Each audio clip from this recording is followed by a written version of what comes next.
Okay, there we go. So welcome everyone. Welcome to the second of our interviews with New York School enthusiasts, affiliates, writers, scholars, poets. We're joined today by May La Sasso, who's recently got back from Italy, who is a writer and academic now based in the UK, and who has a book coming out on architecture in the New York School, which hopefully we'll hear about today, amongst other things. So thanks, May, for doing this, for having a Tuesday afternoon chat with us. What drew you to the New York School? Like, how did you first kind of end up writing and thinking about the New York School? Thanks, Rona. Rona and Yasmine, thanks to both of you for having me here today. It's such a pleasure to be able to come and talk about the New York School always. So thank you. Yeah, what drew me to the New York School? It was quite a conventional route, I suppose, but memorable. I remember exactly the moment. I remember where I was sitting. So it was my very first encounter was a Frank O'Hara poem, which was For Grace After a Party. And I was an undergraduate at Sussex University. I think I was in my first year, so this is very early days.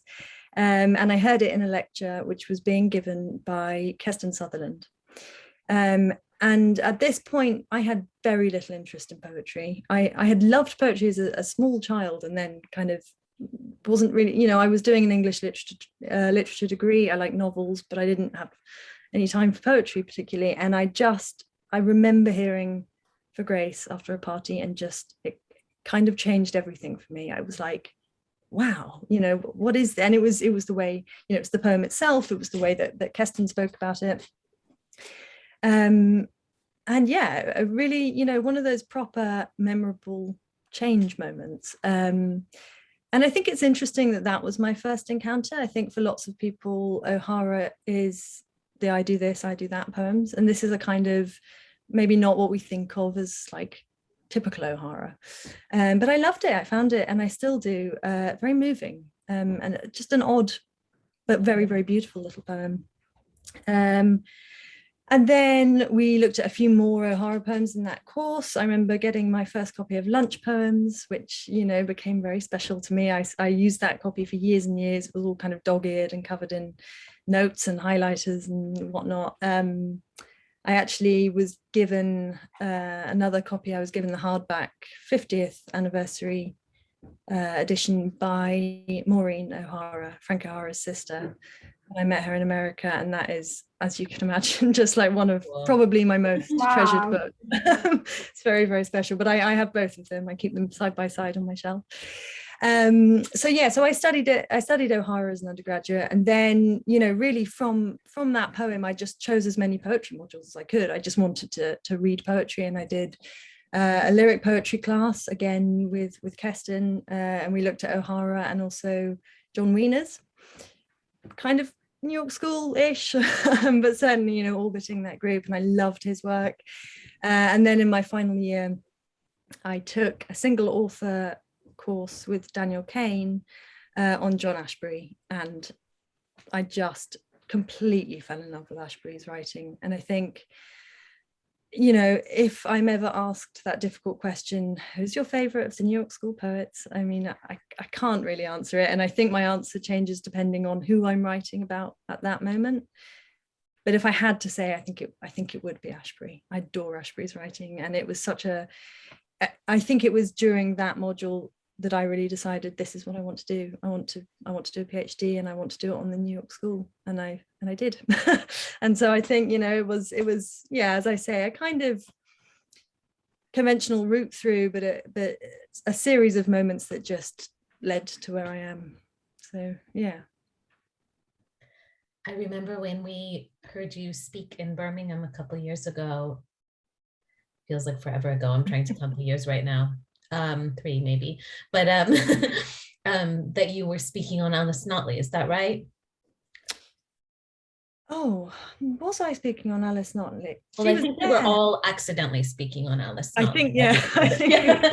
And I guess my question is sort of as follow-up, there's such a gap between Ashbery and some of the other New York School poets. So how did you kind of find your way across that gap? And, you know, how has your interest sort of grown from that initial inception point of like the founders of the school, well, the unofficial founders, to the more kind of radical contemporary writers? That's a really interesting question.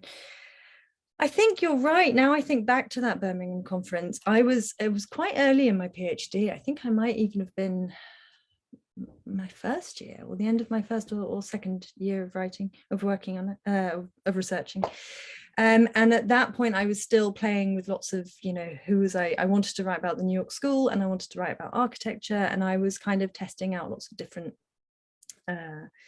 approaches to that.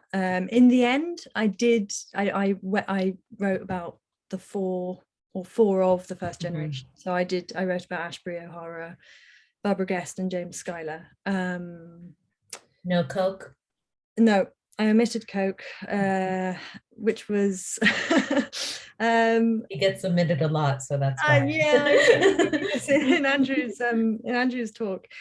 I think it felt very important for me to include Guest, and I think that those four, Ashbury, O'Hara, Guest, and Schuyler, for me, their work spoke to the kind of architectural concerns that I was thinking through. I didn't feel that from Coke's poetry as much, but still, I mean, you're right. Ashbury, I don't know. Certainly Ashbury and O'Hara are the hardest of that generation to kind of bridge. And I think in terms of my research, that the thesis ended up being, it was a bit of a Frankenstein's monster because I was trying poetry and architecture, New York School and architecture, and I really, really wanted to situate myself between these two. I'm sort of going very tangentially off from your question here, but I'll run with it. Between these two disciplines, and kind of, you know, so I sort of did as much. I did sort of site trips. I took classes in architecture when I was studying in America. I spoke to architects. I kind of looked at architectural plans, and I really wanted to make this research in a way. The New York School became kind of like a case study. Right. They were the poets who provided this fantastic body of work to talk about a relationship that is much bigger than the New York School. You know, the relationship between poetry, poetics, and architecture, I think, has a much broader application. So in a sense, each chapter became, for me, a kind of testing ground, and each one used a slightly different methodology, a slightly different approach. And I think that kind of helped me to countenance to sort of deal with the differences between these poets' work, but also, you know, finding those threads of connection too through an architectural sensibility. Totally. I really love the idea of O'Hara as being a kind of gateway drug for poetry in general. It certainly happened with my teaching. When I first proposed a poetry module, my department were a little bit nervous. They were sort of like, people don't like poetry. But actually I found that's absolutely not the case at all. But many of the students do come to it having encountered O'Hara as first years, because we have a kind of generic poetry module that everyone has to do, and mostly they've come across The Day Lady Died. So they come along having had that kind of moment as well, saying, I came across this as a young undergraduate and I just can't get enough of it. I really like the idea that he kind of gives you this kind of special first moment, but that it's not just about him, that it really is about opening up this whole kind of other world for young students. You were talking a bit there about your thesis, which has kind of become your new book. Do you want to say a bit more about that? You're thinking obviously about architecture and kind of the history and theory and language of architectural kind of matters in relation to the way that poems are put together as well.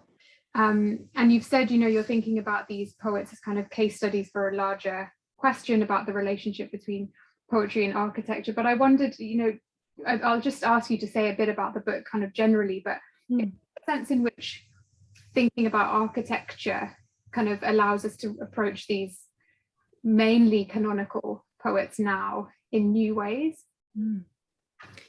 Yeah, certainly. And Yasmine, you will know this too. And in fact, your book, Spatial Poetics, was hugely important to me as I wrote my PhD.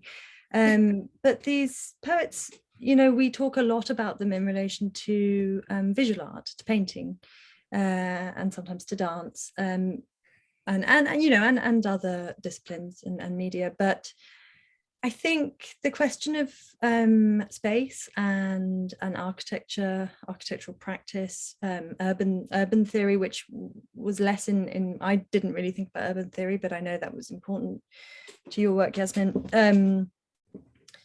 I think for me, what was important about these the reason I wanted to put their work in dialogue with architecture was that there's a sense that we can get inside these poems, and I didn't quite know what that meant, but I felt this, and I think I felt this early, and even in those early days of, I remember as an undergraduate when I was revising for my exams on O'Hara, I remember listening to Billie Holiday on repeat, and I was there, and that's one of the reasons people love O'Hara's work. He puts you in a time and in a place, and reading his poetry does that. And going into buildings does that too, right? You step into a space that someone else has inhabited, and you can share that space with, all the people who've been in it before you. And I wanted to somehow capture that in these poems and find ways of talking about that embodied encounter.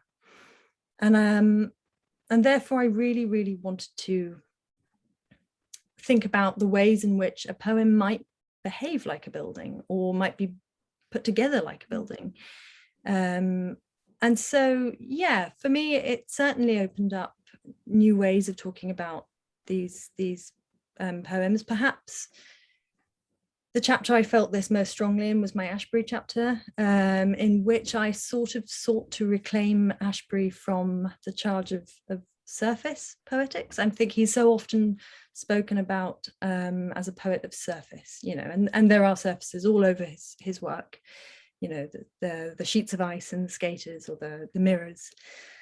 But I looked at Ashbery's work and I saw kind of I visualized his work as structure, and I started to write about it as a kind of self-supporting series of structures, like a scaffold.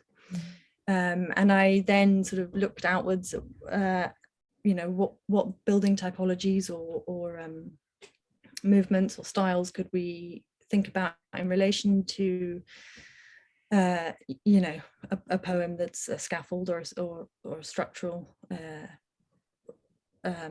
form, I suppose. And so I thought about his work in relation to high-tech architecture, which was something that Jeff Ward very briefly says. He compares an Ashbery poem to the Pompidou Centre in Statutes of Liberty, and I thought that's fantastic. So I sort of took Ward's idea and I opened it out and I looked at other high-tech buildings, and then I sort of traced Ashbery's development alongside, where did high-tech go, and I think it just gave me a very different way into these poems, and just a different way of looking at them, which I hope it will give to the people who read this book. I hope that it does offer that kind of a slightly different perspective on this work. The word you're not saying that I'm curious about is shape. Yeah. Just thinking about what you just said, which is really interesting, but also your interest, for example, in For Grace After a Party. Yeah. And we're presented with the shape of a hand as an ashtray there.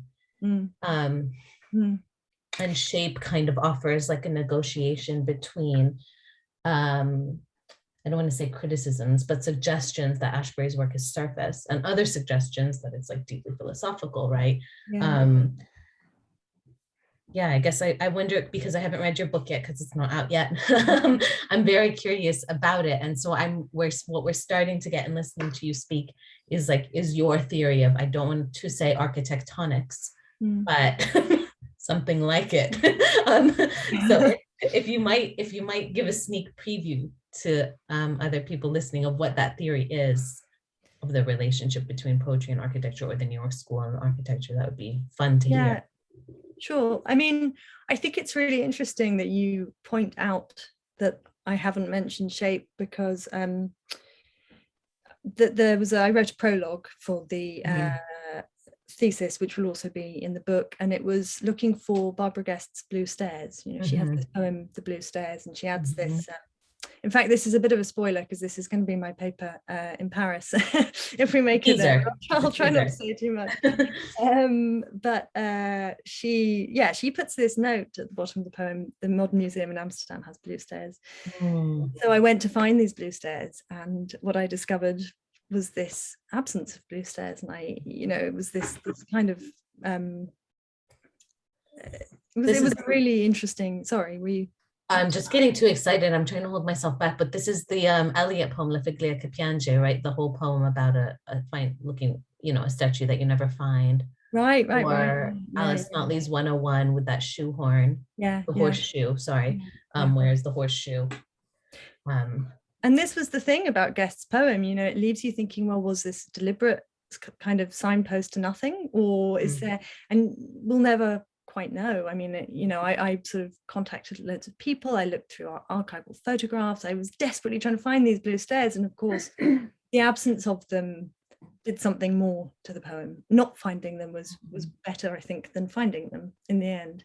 But I won't say too much. The point I wanted to make was that I had written this prologue, and when I had my viva, my examiner said, you haven't talked about the shape of this poem, which is the most distinctive thing about the poem, because it's the blue stairs and it's kind of stepped across the page.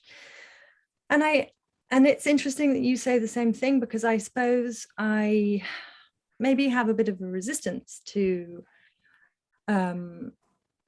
thinking about poetry in that kind of like concrete poetry, something that's visually replicating or trying to me that feels two-dimensional, or it feels, or one-dimensional even, but it feels, I wanted to get beyond that. I wanted to push past this kind of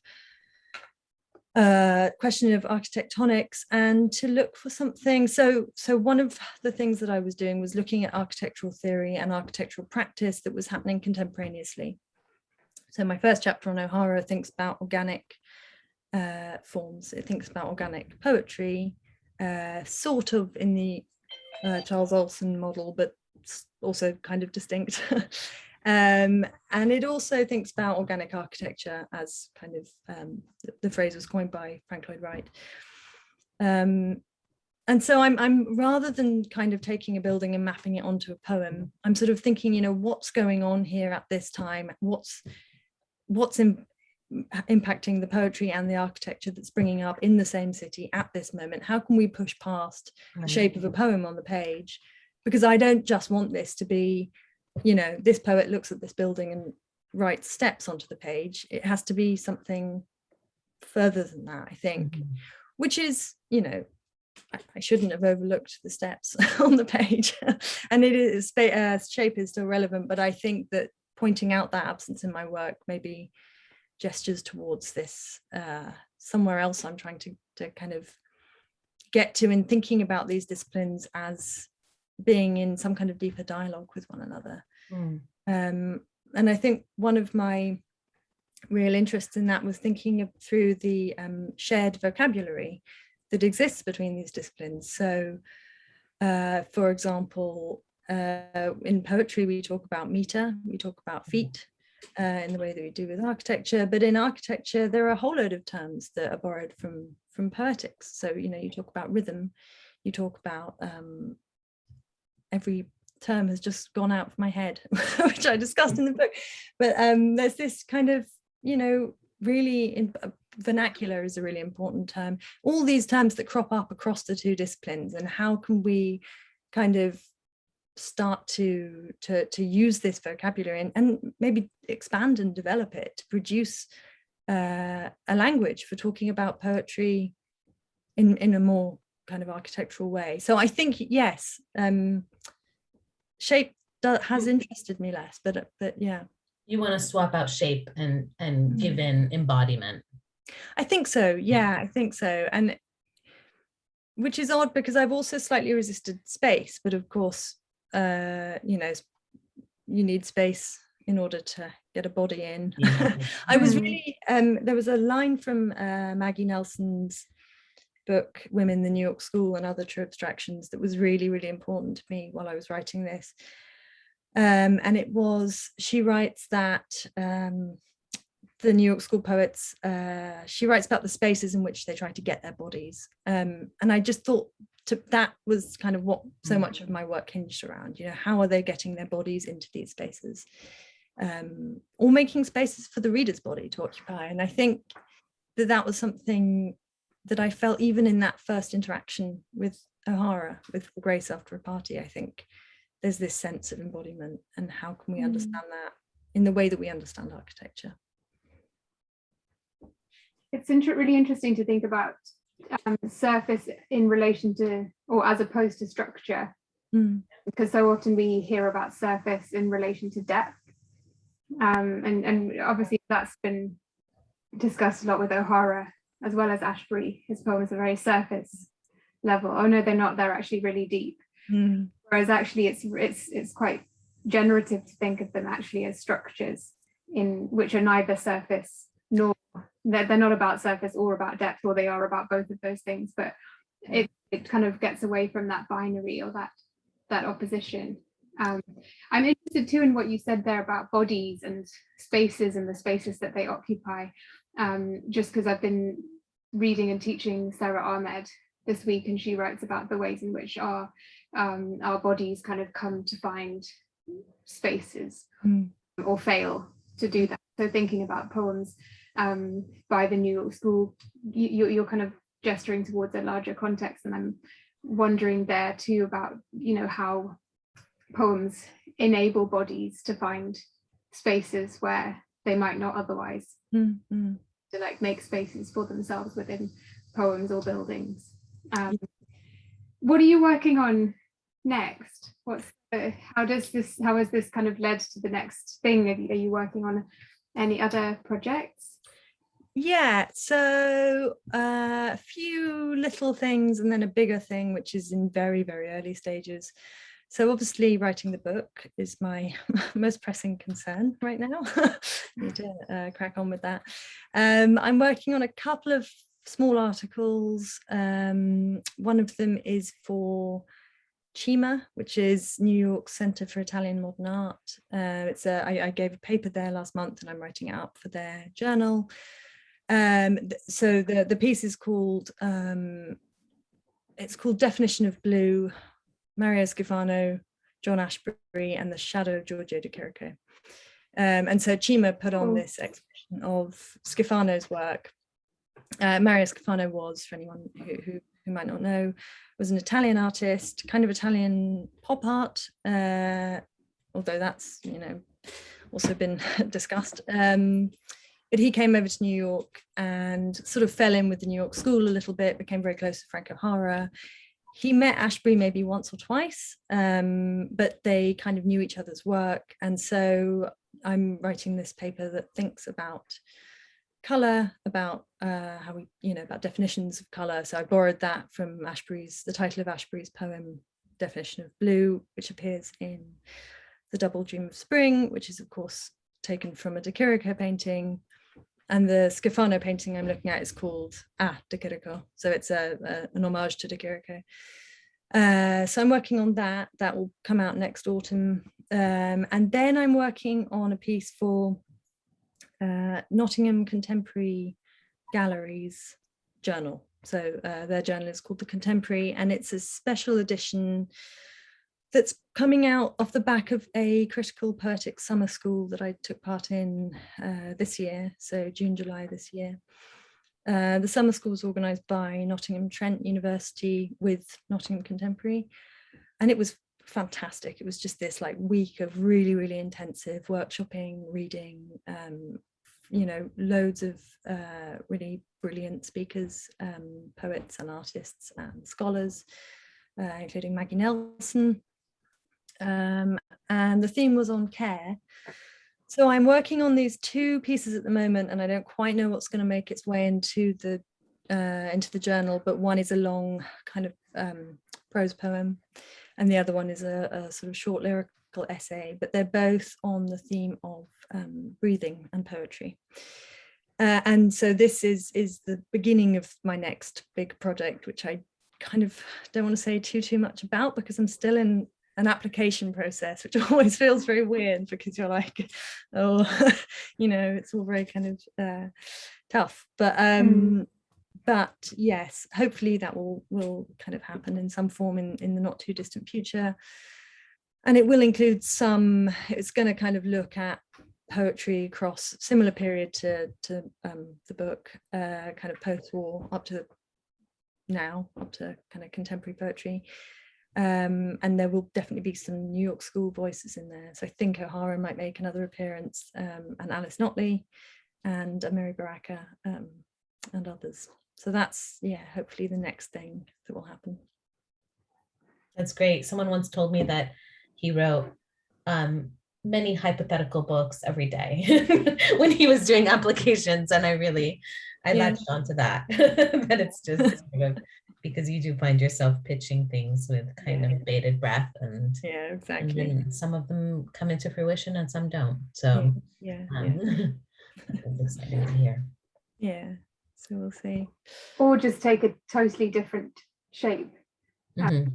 I've been sitting on my book plans for years now, and it just keeps changing. I'm the same. I go for a run and I'm like, hey, I'll do this. I'll put it in. So kind of a nice period, although I appreciate that the applications for funding and various other things are less pleasant. But yeah, I mean, those sound fascinating. You've got a really interesting kind of multidisciplinary angle there, thinking about, you know, the relationship obviously between architecture and poetry, but art and poetry as well, and then also your own writing, kind of writing creatively. Am I right in thinking you've got a kind of critical, like creative critical dimension to the book that you're writing? Yeah, so that's the bit that I spoke to you about, the search for blue stairs. Yeah, okay. That is a kind of I suppose ethnographic, at least in, I don't know, maybe that's not translates for in architectural writing, I suppose, ethnographic writing, but yeah, a kind of embodied encounter with these stairs that aren't there. But largely, no, the rest of the book is quite straight critical. Yeah. Well, good luck with all of that. Have you found, find you've got much time for kind of reading, like beyond that, or are there things that you've read recently that you would recommend school enthusiasts, fellow enthusiast writers, scholars to read? I feel like I've been terribly out of the loop because I've been I've been in Venice, where I've been doing an internship at the Peggy Guggenheim collection, and so my head has been there for the last few months. It's sort of just not been at all on my academic work, but that said, the Peggy Guggenheim collection is not a million miles from the New York School, because of course she had her gallery, Art of this Century, from 1942 to 48, I think, or 47 maybe, in which, you know, she claimed to have discovered Pollock, and she had de Kooning's work. She bought work by Grace Hartigan, which was obviously, when I arrived at the collection, saw that was very special to me. It's also one of the few works she has by a woman, and the biggest work in the collection, which I loved. Like, it's in this room full of Pollocks and it's still the biggest one, which I thought was really great. That's awesome. So not a million miles from the New York School, but because I've been there and I've been in kind of in that space, I would recommend, and I'm sure lots of the New York School people have read this already, but Peggy's autobiography, Out of the Century, which is just, I mean, she's very catty and very funny, and certainly the parts that look at that period in New York are a really nice kind of an insight into that moment. I spent a lot of time while I was out there. I didn't go out there with any kind of New York School thoughts in my head, but I started trying to find, because her collection is in what was her house. I don't know if you've been, and I started really trying to find out if Frank O'Hara had been there, because I know that he curated the US Pavilion in 1958 for the 1958 Biennale, and I know that he had some correspondence with Peggy Guggenheim, so I was sort of like going to the Biennale library and trying to sort of figure it out. I haven't found concrete evidence, but but I would be very interested. So yeah, Peggy, Matthew Holman. Do you know Matthew Holman? Funnily enough, my next recommendation for reading was going to be Oh, cool. Well, he might know about Peggy and O'Hara. I did ask him. Okay. He didn't, but the next piece that I was going to suggest for reading, although it hasn't been published yet, but it is Matthew's article on Frank O'Hara and Mario Scifano. So he and I were on the same panel at the Chima conference, and he just gave this fantastic paper on Scifano and O'Hara's collaborations, and their collaborations that just haven't received the same kind of critical attention that so many of O'Hara's collaborations with artists have. So that will be coming out, I think, next autumn. So yeah, I highly recommend that when it's published. And then the only other thing, again, because I've been reading with this new project in my mind, and this is quite a random thing to suggest, because it's not directly New York School related, and it's also quite old. But I read it, and so it's a piece from 2016 by Andrew Kay, and it's called Conspiring with Keats Towards a Poetics of Breathing. And you know, sometimes you read a piece of criticism and it just does, you know, it just kind of, it does everything. Like, I found it so inspiring. I found it so beautiful. I found it kind of, you read it and you think, yeah, this is, you know, this is why I'm doing this. This is, yeah, it kind of gets to the heart of what we're doing. So I would really recommend that to anyone with an interest in poetry. So Kay's point is that Keats figured his poetry as a process of mutual breathing between the writer and the reader. And I think I was kind of trying to say something similar in my opening chapter on O'Hara, and so it really struck a chord with me. So I suppose loosely New York schooly, given that Keats is obviously an important figure thinking about O'Hara, but just a brilliant piece of criticism. So yeah, those are my kind of strange collection of disparate recommendations. I mean, the thread seems to be your interest in, you know, phenomenological ways of reading contemporary poetry, because the breathing and the embodiment and the space, you know, that's all kind of this, like, this reader-writer co-creation. Yeah, I think that's true. I think that's a really nice way of putting it. Yeah. Well, I'm excited to read the book. What's it called? It has a very, so the thesis was called Something Like a Livable Space, which is from Ashbery's introduction to O'Hara's collected poems. And I was going to use that for the book, but we went with a much more prosaic title, which is simply Poetry, Architecture, and the New York School. I think I had Maggie Nelson's Women, the New York School, and Other True Abstraction. There's something about a title that's kind of says what it does that I quite, especially like for academic books. Yeah, exactly. Yeah, so I think it kind of it's not very poetic. It's quite to the point, but that's it. Poetry, Architecture, the New York School. So, and do you know when it's likely to be out? We have a while. Yeah, I've okay. got a deadline of next September. So it's all. I mean, I signed the contract last month, I think. So it's all okay. Wheels turning. Thank you. The wheels are turning. That's really exciting. It's nice to hear too about just like, obviously sometimes you click with a poem, but you also do sometimes click with an academic article, and I mean, I will hopefully have a chat with Brian Glavey before too long, but his article on having a cope with you and relating, I just think is just one of the most brilliant things I've read for a long time. He's such a good writer. He's such a good writer, and just a wonderful way with kind of big knotty concepts. Yeah.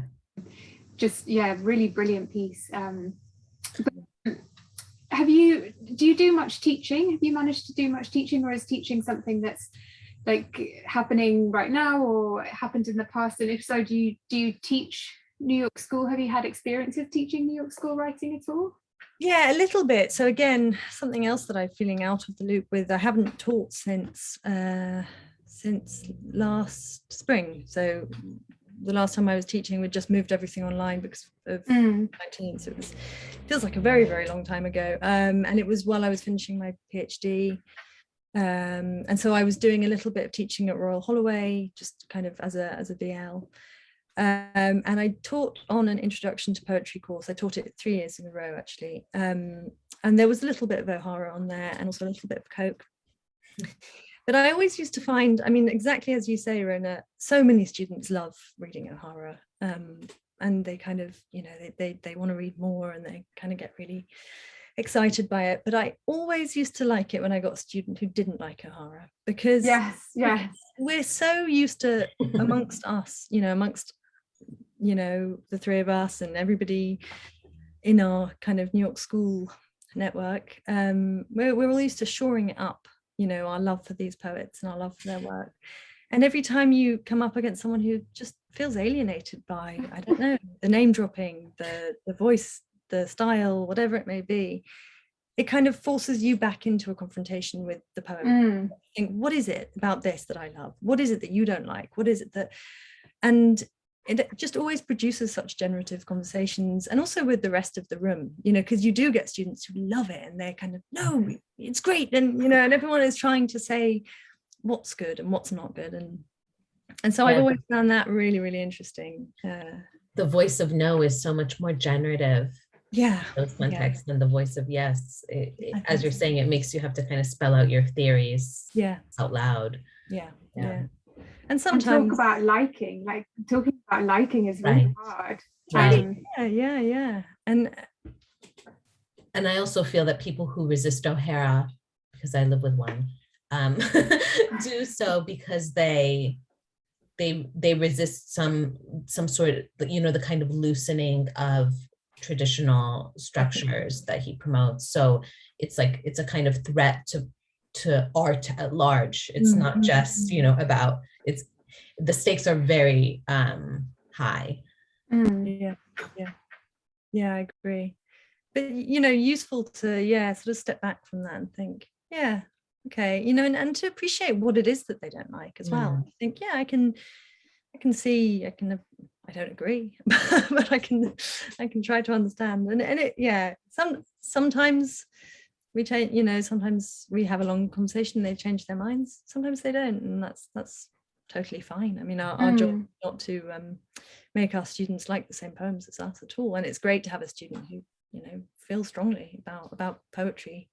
That's always a pleasure. Well, O'Hara says hate is just one of many responses. So I mean, that's your way into that correction. I'll use that next time. So yes, that's my experience, really. No, it's a great point. I had a couple of students in one of my classes this term who they happened to be sitting next to each other during a kind of sort of small group series of chats, and everyone in the room, you could hear the enthusiasm. But when we got to these two, both of whom are writers themselves, they had really just not enjoyed having a Coke with you at all. It was just fascinating. And like you said, it can be very, very generative to think through what is happening, like where is this disconnect, because it's to miss when the room is just enthusiasm. Definitely.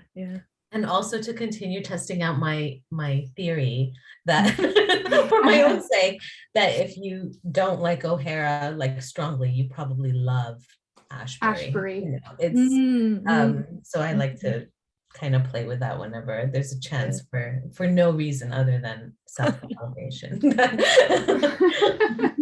That is I mean, anecdotally, this one of the students who felt so strongly against O'Hara is a huge Ashbery fan. Oh, interesting. So your theory is you can have that one. Okay. I'll put it in the invisible book. Chalk it up. So we're just a final question then. You're obviously you speak. We've spoken about enthusiasm. You've got this kind of really lovely memory of your first encounter with For Grace after a party. I wondered, does the New York School, and you're kind of writing about it, obviously I think the nature of what we do means that our professional lives kind of bleed into our personal lives anyway, but I wondered, does the New York School kind of feature in other aspects of your writing or your life more widely? I mean, as you say, it gets harder and harder kind of every day to distinguish between my life and my work. I think I can't see the line anymore. But certainly, I mean, So I do bits and pieces of freelance writing. I wrote a piece last year on James Dean's birthday, and I wrote it about Frank O'Hara and James Dean. So I kind of try to get the New York School into other places where I can, but it also, the New York School just shows up all the time, even when you don't expect it. You know, you go somewhere else and you're not, like I was saying about Venice, you know, I went there, I was getting almost kind of going away from all of my academic work for a couple of months, and suddenly there I am, you know, looking at this Hartigan painting, and then started writing this talk on O'Hara and Hartigan, and then trying to find out Frank O'Hara had been in the house. And you know, they're always there, they're always playing their part. I lived quite briefly in Rome last year, and again, I didn't go out thinking about the New York School, and then I was trying to find you know, where Schuyler lived when he was there in 1954, and where Coke lived when he was there in 1955, when he had his daughter Catherine. And so I think, yeah, they just appear, they just spring up, and it's such a pleasure. It's always such a pleasure to kind of you know, to have the New York School kind of making their unexpected appearances in your life and work. So yes, it's my answer. They do sort of spring up, as you said, they're always there. Yeah. Just as you said, even when you're not thinking. Definitely, yeah. Here they are. Okay, well, I think just because we're a bit short on time, I'll finish here and just say thanks so much for spending an hour chatting to us about all of this stuff. It's absolutely fascinating, and also just, yeah, really pleasurable to spend an hour thinking about architecture and poetry and structures and embodiment on a rainy Tuesday afternoon. Thank you. Yeah, it's been a real pleasure. Thank you. It was so nice listening. Okay.